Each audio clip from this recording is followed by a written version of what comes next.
أعوذ بالله من الشيطان الرجيم.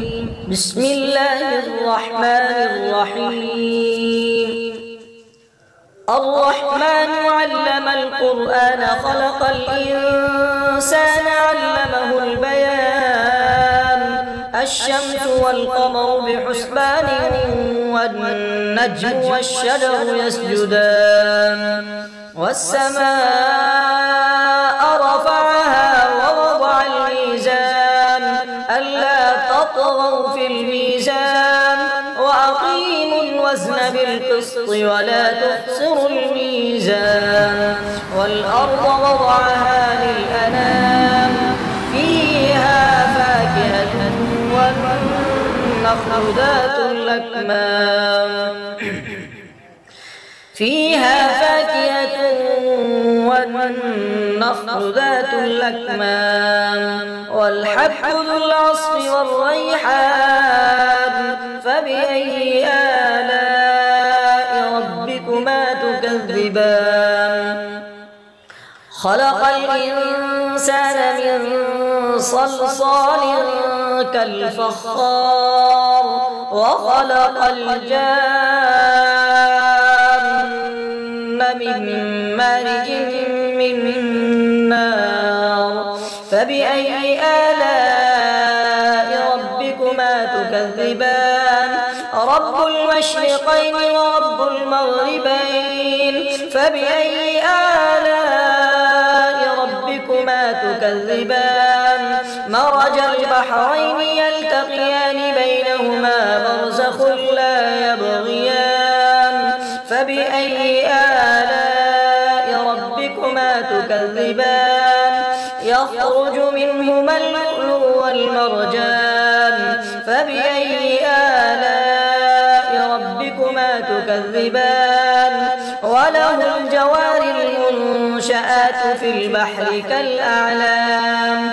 فبأي آلاء ربكما تكذبان ويبقى وجه ربك ذو الجلال والإكرام فبأي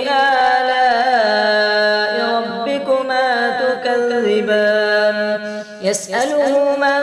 في السماوات والأرض كل يوم هو في شأن فبأي آلاء ربكما تكذبان سنفرغ لكم أيها الثقلان فبأي آلاء ربكما تكذبان يا معشر الجن والإنس إذ استطعتم أن تنفذوا من أقطار السماوات والأرض فانفذوا لا تنفذون إلا بسلطان فبأي آلاء ربكما تكذبان يرسل عليكما شواظ من نار ونحاس فلا تنتصران فبأي آلاء ربكما تكذبان فإذا انشقت السماء فكانت وردة كالدهان فبأي آلاء ربكما تكذبان فيومئذ لا يسأل عن ذنبه إنس ولا جان فبأي آلاء ربكما تكذبان يعرف المجرمون بسيماهم فيؤخذ بالنواصي والأقدام فبأي آلاء ربكما تكذبان هذه جهنم التي يكذب بها المجرمون يطوفون بينها وبين حميم آن فبأي آلاء ربكما تكذبان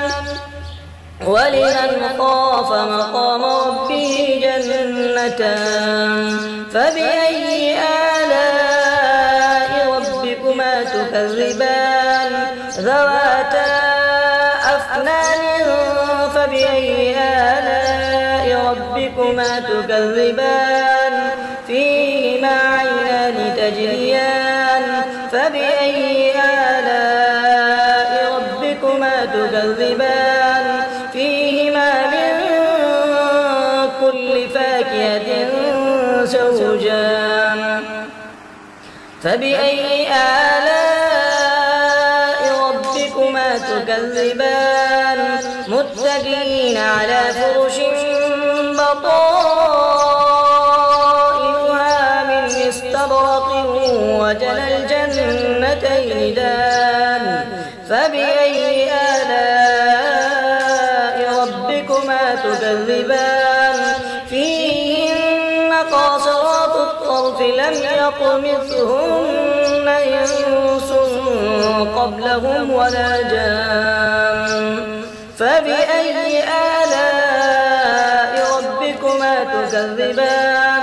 كأنهن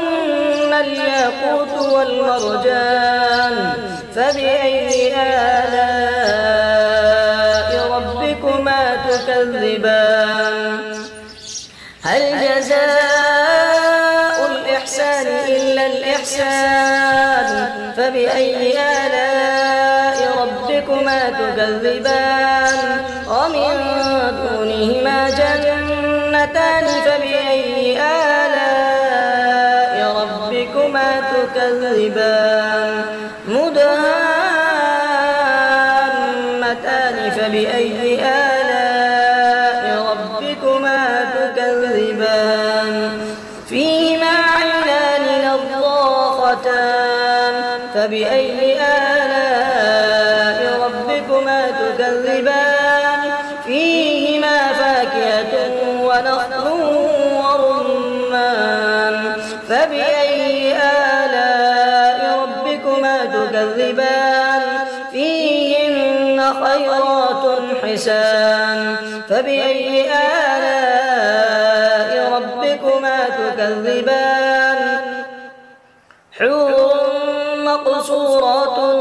في الخيام فبأي آلاء ربكما تكذبان لم يطمثهن إنس قبلهم ولا جان فبأي آلاء ربكما تكذبان متكئين على رفرف خضر وعبقري حسان فبأي آلاء ربكما تكذبان تبارك اسم ربك ذي الجلال والإكرام